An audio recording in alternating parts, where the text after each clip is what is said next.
I want to mention a few things related to the Biden crime family.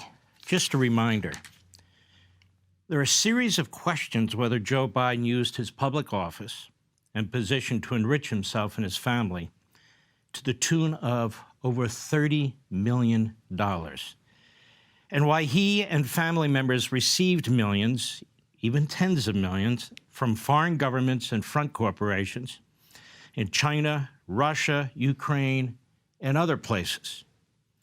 We have the Hunter Biden laptop. It's an amazing thing, loaded with evidence that the FBI has all but ignored and the media covered up for the longest time. You have witnesses like Bob Alinsky who are on the record publicly and who did a long interview, one or two, with the FBI and was never contacted again.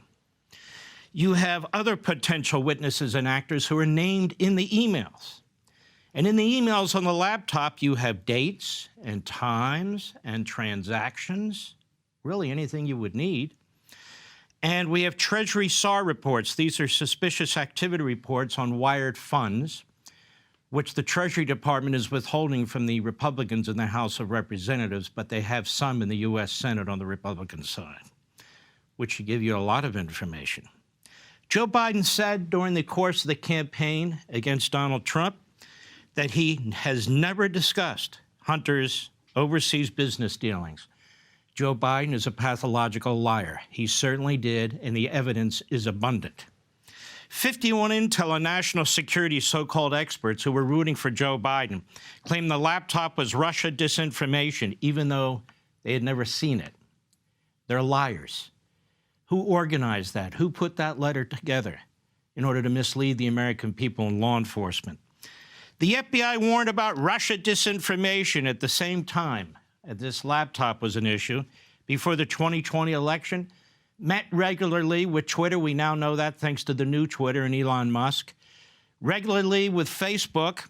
In other words, they tried to wave off big tech and the oligarchs, including Facebook and Twitter, from the laptop story. The FBI had the laptop, as I said, for nearly a year. They did nothing. Yet it could verify everything. The big guy. We have an email, May 13, 2017. Real evidence. The big guy. Who's the big guy? Bob Alinsky tells us. That's Joe Biden. 10% for the big guy. 10% for who? Joe Biden. It's in the laptop. I'm not making it up. We know that accounts and finances were commingled, Hunter's and Joe's. We also know that Hunter would pay for things for Joe. Did Joe pay taxes on that? That apparently was a huge issue with the Trump organization and their former CFO. Remember him? They brought charges because, well, there were all kinds of gifts that weren't reported.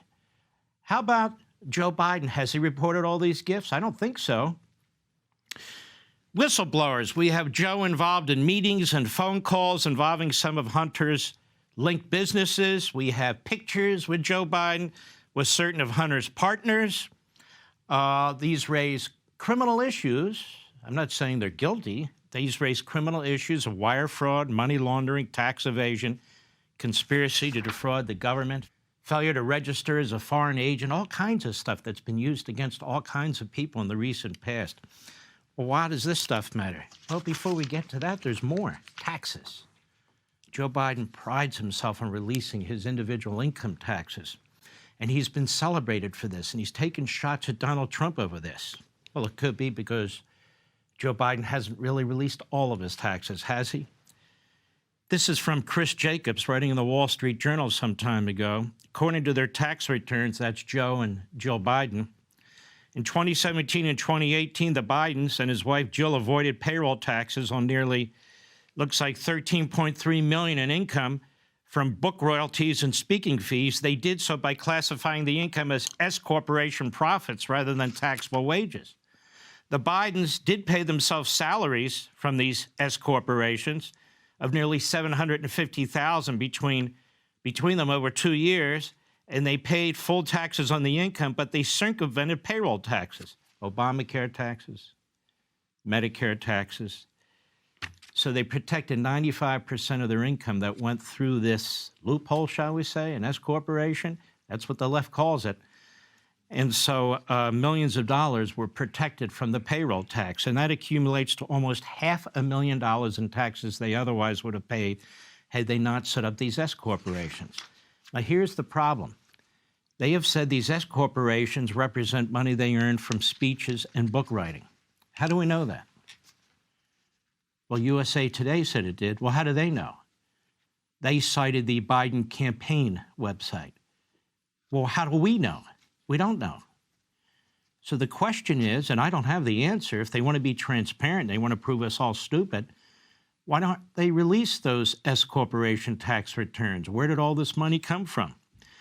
Bob Anderson, writing in the Federalist about half a year ago or so, he says, recall that despite then presidential candidate Biden having bragged that he had released his tax returns with what his team called a historic level of transparency, the truth is that he only released his individual returns. Those returns provided no detail regarding the source of most of the income, dollars that flowed to him and his wife Jill by way of S corporations they set up shortly after his departure from the office of vice president. The entities Celtic Capri Corp., his, and Giacoppa Corp., hers, contain more than $13 million of the $17 million the couple had reported in income after Biden left office, most of it in the first year in 2017. Now, a notable $8.7 million gap exists between its $9.5 million net income in 2017 and the $809,709 of disclosed income that year from book tour and related speaking events. Since his disclosure covers only part of 2017, we lack the insight into other income that may explain it. Did any of that money, he's just asking, or other overseas income go to Joe or Jill? Would we know if the president provided a copy of their S-Corp tax returns with all the partner K-1s that flowed through them? But the only detail we have to aggregate numbers reported on the couple's individuals' returns are the ones given to us by the campaign, by the Bidens, and the press. Well, we now know, thanks to the U.S. Supreme Court, that when the Republicans take over the House, they can get access to Joe Biden's S-Corporation returns. All of it. They get access to all of Hunter Biden's corporate or individual returns, assuming he filed taxes. Apparently, he had his lawyer, or his lawyer voluntarily paid $1 million or $2 million to cover his back taxes. As a matter of fact, as a footnote, thanks to the U.S. Supreme Court, Congress now has the power, given the fact that they allowed a lame duck Democrat committee of Congress 2 weeks ago to get 6 years of Donald Trump's tax returns for no reason whatsoever. There can't be a legislative purpose. They're not going to even be there in the majority in a few weeks.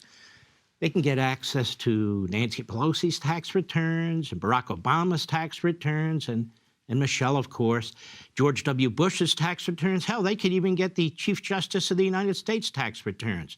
Thank you, Supreme Court. What a dumb decision.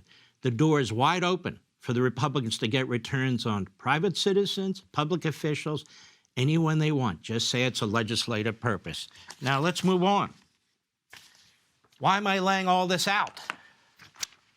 Because of this in the Washington Post. A guy by the name of David Brock, he's a reprobate, a radical leftist who runs Media Matters and other left-wing groups. He's a hate-on for conservatives in the Republican Party, a hate-on for Trump, but a hate-on for all Republicans.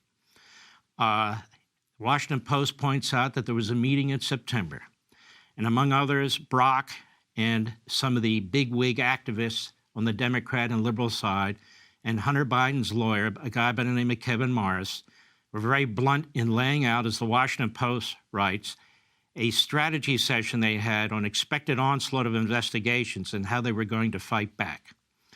They described the possibility of defamation lawsuits. They put this out to the Post and made it public, that they could pursue against the presidential son's critics, Fox News, Eric Trump, Rudy Giuliani, anybody they want.